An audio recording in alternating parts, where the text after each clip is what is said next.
Everfree Guardian, Chapter 9, Brunch Time.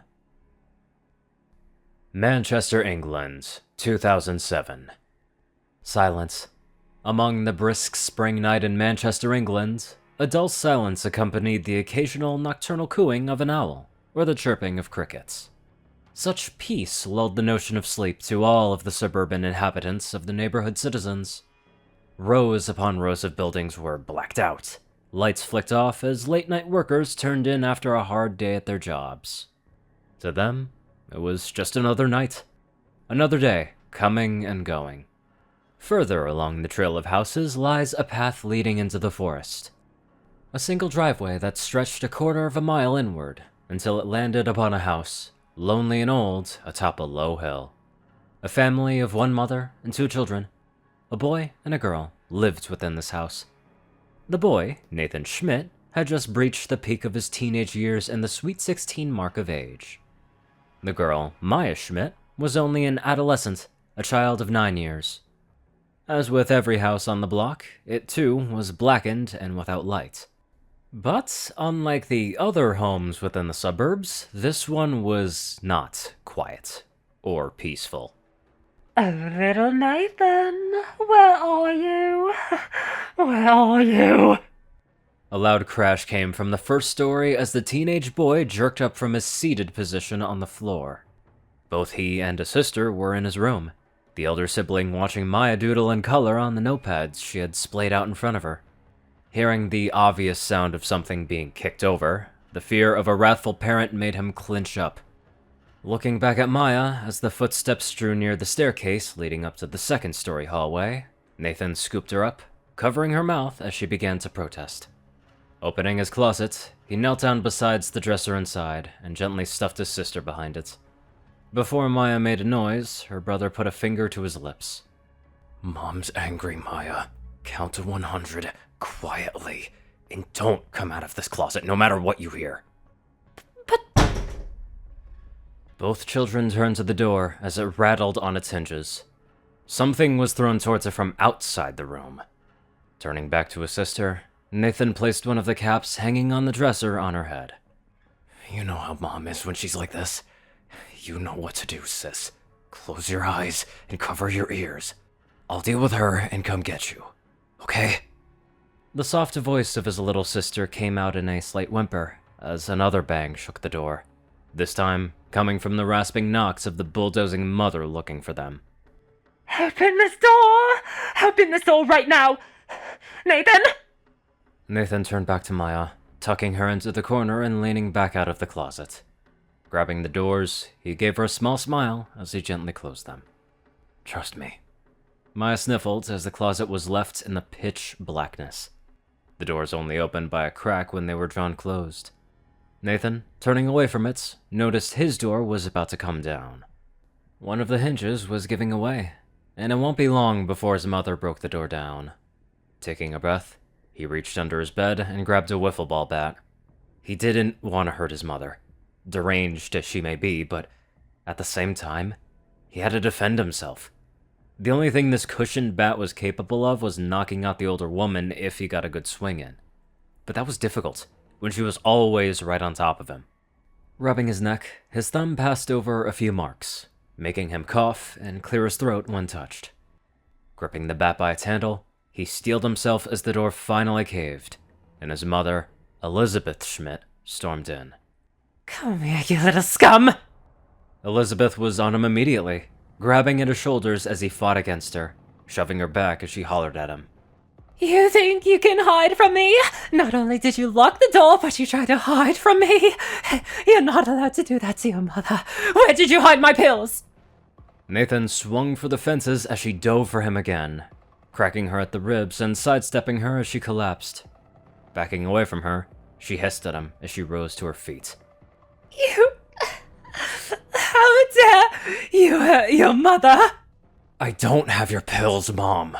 You come here every time they go missing and you end up finding them someplace else. Usually where you left them." Liar! I know you have my pills. Where are they? Where are they? I need my pills. Where are they? Nathan cringed as his mother's shrill screech nearly burst his eardrums. Swinging once more, she raced towards him. She caught the bat as it neared her chest, striking her son across the cheek and drilling the handle of the bat into his stomach, beating him down to the floor as Elizabeth continued to pummel him for minutes on end. Soon, the older woman tired out, so much so that she began to calm herself. Dropping the bat, she spat on her son's side as she stormed past him, leaving the room to search for her medication in the lower floors.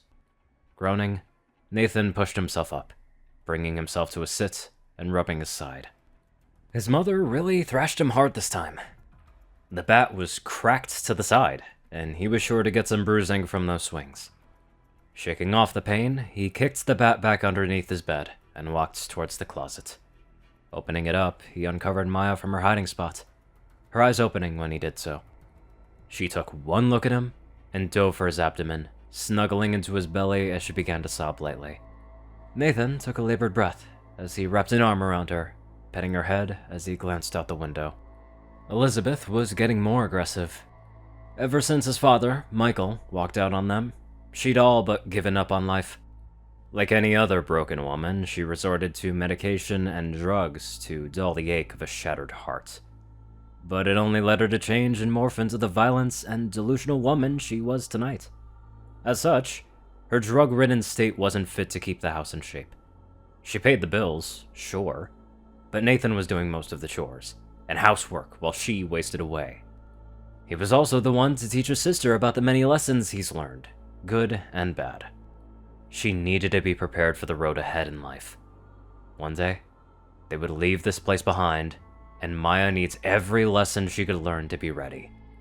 Sighing, Nathan rested himself up against the wall, closing his eyes as he would feel sleep come to him easy, considering some of those blows may have connected with his head.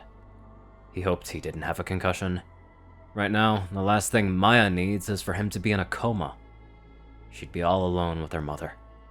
That was something he'll never let happen. He'd sooner run Elizabeth through with something sharp than ever let her even graze Maya. With that thought lost in his mind, Nathan felt himself go limp, a hand still on her sister's head as they both fell into the warmth of slumber. Everfree Forest, Equestria, 2011. Nathan awoke in his bed with a startling jolt to his psyche. Being thrust from his dream after a slow ascension from it back to the waking world put his body in near panic mode. Sitting up quickly, he glanced around, finding himself not in the home he once knew, but the one he built in a whole new world. He drooped over the side of his bed slightly, clearing his throat as a cold sweat drizzled down his cheeks. Slinging his legs over the side of his bed, Nathan stood up, staggering a bit before lazily walking towards his kitchen. Turning to tap for cold water, he doused his face in a shivering splash of it, waking himself up and fully registering where he was and what he had seen. What he had experienced. No, his mind was... His dreams were never that vivid before. It never felt real like that before. The tension, the fear, the beating... Nathan could feel the phantom pain of the areas on his body where he had been struck. Elizabeth. His mother. How long had it been since he'd even remembered her name? Maya too. His little sister.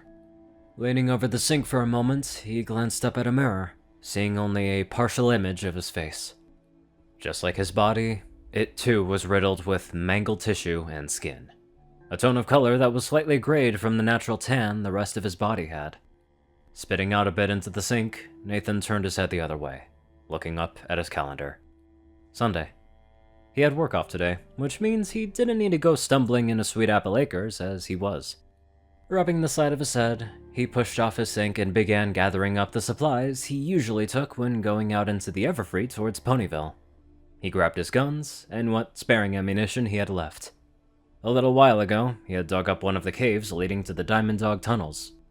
The stench of rotting corpses didn't deter him as he had burrowed in and found his broken pistol. Now, it sits and rests next to 2 magical flasks, never to be used again, but not forgotten. With just 3 ranged weapons and a knife, he knew he didn't have to be worried about the dangers that lurk within the forest. He's learned enough about the monsters that tread these grounds, that a few well-placed shots can dismantle and kill them all for good. Nevertheless, he felt he needed something else. Something he was about to handle and swing at those who get too close. Turning to the corner of his house, just behind his couch, Nathan walked over and picked up something that was tossed behind it. A steel-made multi-tool the size of a baseball bat. One end had a hammer's face on one side, and the blade of an axe on the other. The other end of the tool had a broken wrench on it. The thinner end cleaved off and sharpened into a fine stabbing and slicing weapon. How he didn't try using this thing before, much less notice it, was beyond Nathan.